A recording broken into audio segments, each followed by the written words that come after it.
Баршаңызға қайырлы күн, арнама қош келдіңіздер. Бүгін ішек қарынның иісін кетіріп, оңай жолмен тазалау әдісін көрсететін боламын. Қарынды тазалауға кірісеміз. Көпшілігіміз білетіндей, қарынның үстінен қайнап тұрған ыстық суды құйып аламыз. Суды қарын батып тұратындай етіп барынша толтырып құйып, 5 минут уақытқа қалдыра тұрамыз.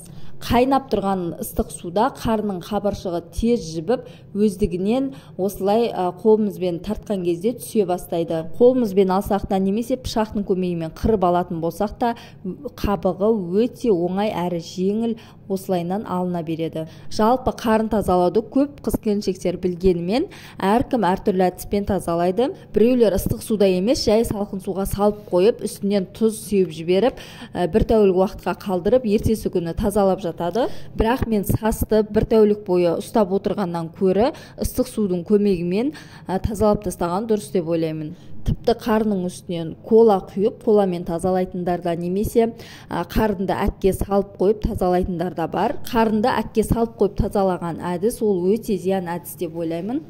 Өйткені әктің құрамында зиянды заттар, яғни химиялық заттар болғандықтан қарындағы бүкіл пайдалы витаминдерді жойып жібереді. Осы сияқты қарын тазалаудың бірнеше әдіс тәсілдері бар. Осы қайнаған сумен тазалау көпшілік білетін, көпшілік қолданатын, әрі зияны жоқ әдістердің бірі. Осы тазаланып шыққан ішек қарыннан ыстық салат жасайтын боламын. Салаттың рецебін ертең каналыма саламын. Арнамды жоғалтып алмас үшін подписация батырмасын басып, арнама тіркеліп кетіңіздер. Егер осы сәтте қарынның бір шетін ұстап тұратын көмекшіңіз болса, тіптен жақсы.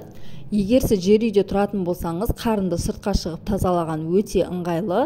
Мен өздеріңіз көріп тұрғандай сыртқа шығып тазалап алдым. Міне біздің қарынымыз 10 минуттың ішінде тап-таза болып тазаланып шықты.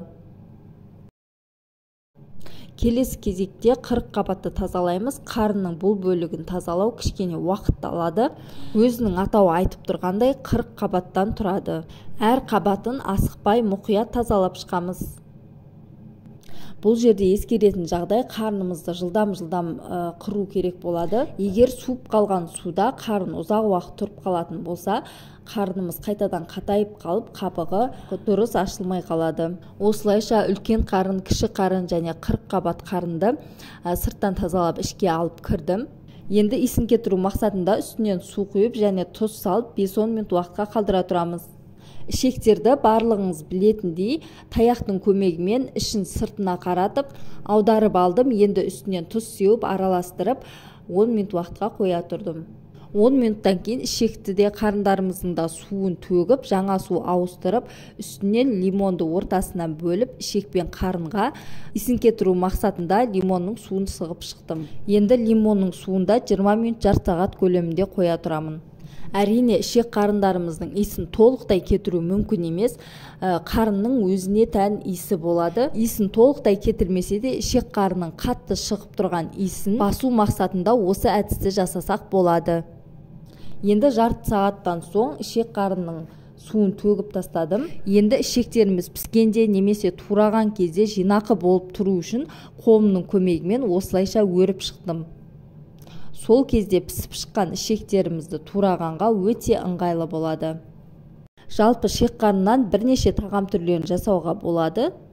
Қуырып жеуге немесе ыстық салат жасауға, ішек қарынды ұнататын жандарға ет тартқыштан өткізіп, манты жасаса да өте керемет болып шығады. Енді осы ішек қарынды қайнатып пісіріп, ыстық салат жасайтын боламын. Пісу уақыты әрине малдың жасына байланысты болып келеді.